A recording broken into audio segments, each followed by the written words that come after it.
आता या जमान्यामध्ये आपण पारंपरिक रेसिपी विसरूनच गेलो आहे.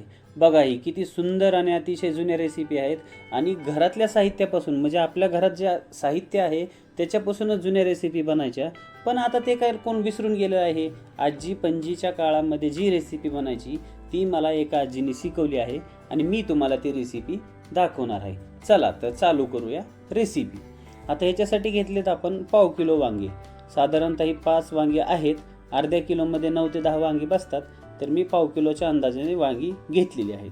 5 वांगी आहेत. आता ही वांगी कसे बघा तुम्हाला अशी मोठ्या देठाचीच घ्यायच्यात आणि एकच साईजची घ्यायच्यात, म्हणजे मीडियम साईज असली पाहिजे आणि जेवढं होईल तेवढं तुम्ही वांगी फ्रेशच घ्या. आता बघा ह्याला आपण कसं किडकी वगैरे असतात ना आतमध्ये, काय काय वांगं किडकं निघतं, मग ते आपल्याला बाहेरून कळणार नाही. त्याच्यासाठी आपल्याला आता ह्याच्या असं जसं भरलं वांगं करतो ना आपण तसे काप करून घ्यायच्यात. काही जास्त नवीन करायचं नाही, काही नवीन मटेरियल बाहेरून आणायचं नाही. अगदी साध्या आणि सोप्या पद्धतीने आपण ही लबाड वांग्याची रेसिपी बघणार आहोत. मी ह्याला लबाड वांगं नाव दिलंय. तुम्हाला जर काही नवीन नाव सुचलं तर तुम्ही सांगू शकता. आता कट करताना आपल्याला देठाला बिलकुल धक्का लागून द्यायचा नाहीये आणि देठ बिलकुल पण कापायचं नाही. जसं भरलं वांगं बघा असं कापतो ना तसं कापलेलं आहे. आणि आता बघूयात आपण किडका आहे का. किडका असेल तर आपल्याला फेकून द्यायचं आहे, किडकं नसेल तर घ्यायचं आहे. अशीच आपण आता सगळी वांगी कट करून घेऊया. आणि ही रेसिपी मी तुम्हाला म्हणलं ना पणजीच्या काळातली आहे. पहिले लोक कसं घरात काय जास्त म्हणजे जास्त काय असं माहितीच नव्हतं ना, यूट्यूब नव्हतं, कुठं सर्च नव्हतं, त्याच्यामुळं घरात जे साहित्य आहे त्याच्यापासूनच काहीतरी नवीन रेसिपी करायचं ट्राय करायची. आता आपण घेतलेली आहे सगळी वांगी कापून आणि हा घेतलेला आहे मीडियम साईजचा एक बटाटा. मीडियम साईजचा बटाटा घेतलेला आहे आणि आपण आता ह्याला टाकूया कुकरमध्ये. कुकरमध्ये आपल्याला 3 शिट्ट्या करायच्यात, म्हणजे बटाटाही शिजतो आपला छान आणि वांगी पण छान अशी वाफवली जातात. बघा आता हे घेतलेले आहे 3 शिट्ट्या करून आणि 3 शिट्ट्या झाल्यानंतर छान अशी आपली वांगी वाफवली गेली आहेत. आता ह्याला काय करायचं आपल्याला, इथं थोडंसं आपल्याला हे का काळजीपूर्वक याचं हे सगळं जे वांग्याचा गर आहे तो काढून घ्यायचा आहे, व्यवस्थित काढायचा. या कृतीमध्ये देठ बिलकुल तुटला नाही पाहिजे. देठ तुटला तर रेसिपी तुमची इथंच फेल झाली. अतिशय इझी निघतो, काही घाबरायची गरज नाही, पण थोडंसं केअरफुली आपल्याला ही सगळी कृती करायची आहे. आता सगळ्या वांग्याचे आपण असेच देठ काढून घेऊयात. बघा छान असे मस्त जे मी प्रमाण सांगितलं तुम्हाला 3 शिट्ट्या करणे वगैरे सगळं व्यवस्थित वापरा, अशीच तुमची रेसिपी पण बनून जाईल. तर चला, रेसिपीला तुम्ही लाईक केलं नसेल तर प्लीज व्हिडिओला लाईक करा आणि चॅनलला सबस्क्राईब केलं नसेल तर प्लीज सबस्क्राईब करून घंटीचे बटन दाबा. आता ती वांगी आपण सगळी चुरून घेतलेली आहे आणि इथं घेऊया मसाला. आता हे अद्रक लसूण आणि हिरवी मिरची मी ठेचून घेतलेली आहे. 1 चमचा लाल मिरची पावडर, 1 चमचा कांदा लसूण मसाला, 1 चमचा गरम मसाला आणि हे अख्खं धनं मी मिक्सरमध्ये केलं घरी, त्याचं 1 चमचा आणि अर्धा चमचा ओवा. आता ओवा आपल्याला शेवटी वापरायचा, बाकी सगळं साहित्य आपण आत्ताच वापरणार आहोत. आता घेतलेलं आहे आपण बिलकुल 1 चमचा तेल घ्यायचं. जास्त तेल बिलकुल वापरायचं नाही या रेसिपीला, आपल्याला एकदम कमी तेलात आपण बनवणार आहोत. आता या तेलामध्ये टाकूया आपण अद्रक लसूण आणि हिरवी मिरची. आता ह्याच्यात अद्रक लसूण आणि 2च हिरवी मिरची घेतली होती मी फक्त चटपट बनण्यासाठी. आणि आता कसं आहे, कच्चा अद्रक आणि लसूणची पेस्ट घेतली तर एक त्याचा वेगळाच फ्लेवर येतो, त्याच्यामुळे अद्रक लसूण हे भाजून घेणं खूप महत्त्वाचं आहे. तर आपण ह्याला आता हलक्या गॅसवरती थोडंसं लाल करून घेऊया, जेणेकरून ह्याचा कच्चा वास असतो तो निघून जाईल. आता ते झालेलं आहे फ्राय आणि ह्याच्यात टाकू आपण आता हे वांग्याचा चुरा, जो आपण देठ बाजूला काढून राहिलेला गर घेतला होता तो वांग्याचा गर घेतलेला आहे. आता याला आपण 1 मिनिट असं फ्राय करून घ्यायचे आणि त्याच्यानंतर आपण त्याच्यात करूया हा बटाटा छान मॅश करून टाकूया. आता बटाटा टाकल्यानंतर परत ह्याला लाल मिरची, जे मसाले घेतले होते आपण, कांदा लसूण मसाला, धना पावडर, हे सगळे मसाले आपण ह्याच्यात मिक्स करून घेऊयात. आता मसाले मिक्स करताना आपल्याला गॅस कमीच करायचा आणि गरम मसाला वगैरे सर्व आपल्याला टाकून द्यायचे. आणि हे टाकून दिल्यानंतर आपल्याला मीडियम गॅसवरती ह्याला 2 ते 3 मिनटं छान असं फ्राय करून घ्यायचं आहे. इथपर्यंत व्हिडिओ तुम्ही पाहिलाच आहे तर मला प्लीज कुठल्या सिटीमधून व्हिडिओ बघताय नक्की सांगा. आता हे घेतलं आहे मी पोहे बारीक करून, 1 वाटी पोहे बारीक करून घ्यायचं आहे. तुम्ही इथं ब्रेड क्रम ही वापरू शकता, पण कसं आहे पहिल्या जमान्यात ब्रेड क्रम वगैरे नसायचं, त्यामुळे हे लोक काय पोहे बारीक करूनच टाकायचे. तर आपलं थोडंसं 2 चमचे पोहे मी ह्याच्यामध्ये मिक्सरमध्ये फिरवून टाकले आहेत. ह्यानी काय होतं, आपल्याला जे आपण वाफवलेलं होतं ना वांग बिंग पाणी सुटलेलं असतं ना, हे आता घट्ट होण्यासाठी मदत होते. आता टाकूया आपण ह्याच्यात मीठ आणि मीठ टाकल्यानंतर भरपूर सारी कोथिंबीर टाकायची आणि आता गॅस बंद करून घ्यायचा आहे. आता पोह्याच्या जागी तुम्ही ब्रेड क्रमही यूज करू शकता, मी तुम्हाला पहिलेच सांगितलेलं आहे.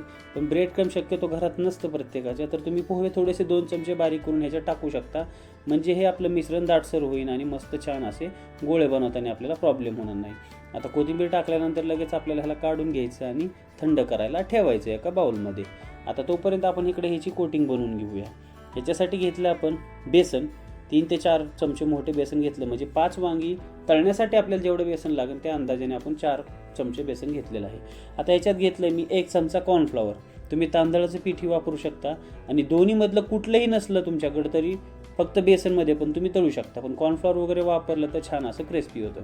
त्याच्यानंतर चिमूटभर सोडा आणि हे आपण जे अजवाईन घेतलं होतं आणि अर्धा चमचा लाल मिरची पावडर आणि चवीनुसार मीठ आणि थोडंसं हळद. हळदीने काय होतो, आपला छान असा कोटिंगला कलर येतो, त्यामुळे चिमूटभर हळद टाकायची आणि मीठ चवीनुसार. आता हे थोडं तुम्हाला सांगितलं मी घरी धना पावडर करून ठेवलेली. हलकेसे धने भाजून तुम्ही जर धना पावडर करून ठेवली तर तुम्हाला विकत आणायची गरज नाही. आणि थोडीशी कोथिंबीर. आता हे सगळं मिश्रण आपल्याला पाणी न टाकता सुरुवातीला मिक्स करायचे. पाणी न टाकता तुम्ही जर मिक्स केलं ना तर ह्याच्या काही गाठी बनत नाही.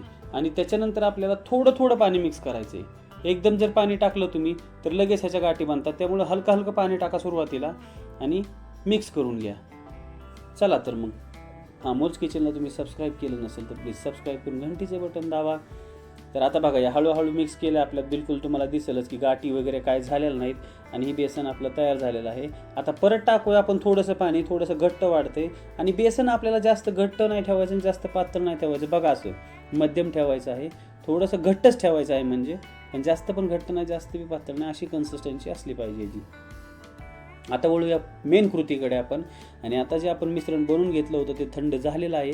आणि आता त्याच्या आपल्याला वांग्याचा जसा आकार असतो तसेच ह्याचे गोल गोल गोळे करून घ्यायचे आहेत. कारण का आपण ही लबाड वांगीच बनवणार आहोत. आता तुम्हाला कळलं असेल की ह्याला लबाड वांगी का नाव दिलेलं आहे. इथपर्यंत व्हिडिओ बघितल्यामुळे तुमच्या लक्षात आलंच असेल की आता हे ह्याला नाव लबाड वांगीच का द्यायचं दिले मी. आता आपण परत वांग्याच्या आकाराचे गोळे घेतल्यात आणि मोठा साईजचा जो असेल ना त्या साईडला आपण असं देठ चिटकून घ्यायचं आणि गोल गोल फिरवायचे. अतिशय इझी सहज आणि हे जो चिटकला जातो. वाटलंच तर वरून थोडंसं दाबा तुम्ही हलकंसं आणि थोडंसं प्रेस केलं असं तरी पण ते बसून जातो व्यवस्थित. आणि अतिशय साध्या आणि सोप्या पद्धतीने हे आपलं तयार होतं. तर असेच सगळे आपण आता हे लबाड खोटारडे वांगे तयार करून घेऊयात. आता झालेले आहेत सगळे हे वांगे तयार. बघा फक्त थोडंसं आपल्याला ह्याला हातात घेताना वगैरे बेसन लावताना थोडंसं केअरफुली करायचं आहे. जास्त पण काय हे तुटत वगैरे नाही आहे. पण जसं आपण वांग्याच्या देठाला धरतो तसं देठाला धरायचं नाही, थोडंसं असं धरून बेसनमध्ये मिक्स करून आपण आता तेलामध्ये टाकून देऊयात. तेल किती गरम करायचं तर तेल आपल्याला सुरुवातीला गरमच असलं पाहिजे चांगलं कडकडीत. आणि वांगं सोडल्यानंतर त्याला 5 ते 10 सेकंद हलवायचं नाही. लगेच हलवलं तर ते कसं आहे तुमचं लगेच पीठ वगैरे सोडून आणि आतमध्ये तेल जाईल. तर आतमध्ये तेल जाऊ नये म्हणून 20 ते 30 सेकंदानंतरच हलवून ह्याला 1 मिनिट असं मीडियम गॅसवर फ्राय करून काढून घ्यायचे. चला तर अशीच आपण सगळी वांगी छान अशी फ्राय करून घेऊयात. आहे का नाही नवीन रेसिपी तर मला नक्कीच कमेंट करून सांगा. आणि रेसिपी आवडली तर व्हिडिओला लाईक करून चॅनलला सबस्क्राईब करून घंटीचे बटन दाबा. आता बघा बेसन लावताना देठाला छान असं बेसन लावायचं. म्हणजे कसं लॉलीपॉपच्या खालच्या स्टिकला कसे नाही का खालच्या दांड्याला सगळं असतं क्रिस्पी, तसं तुम्ही जर वांग्याच्या देठाला सगळं बेसन व्यवस्थित लावलं तर तेही तुम्हाला खाण्यासाठीच क्रिस्पी लागतं. आणि आपण थोडंसं कॉर्नफ्लॉवर मिक्स केलेलंच आहे. तुमच्याकडे असेल तर तांदळाचं किंवा कॉर्नफ्लॉवरचं पीठ मिक्स करायचा प्रयत्न करा. त्याच्यामुळं वरचं कोटिंग छान असं क्रिस्पी होतं.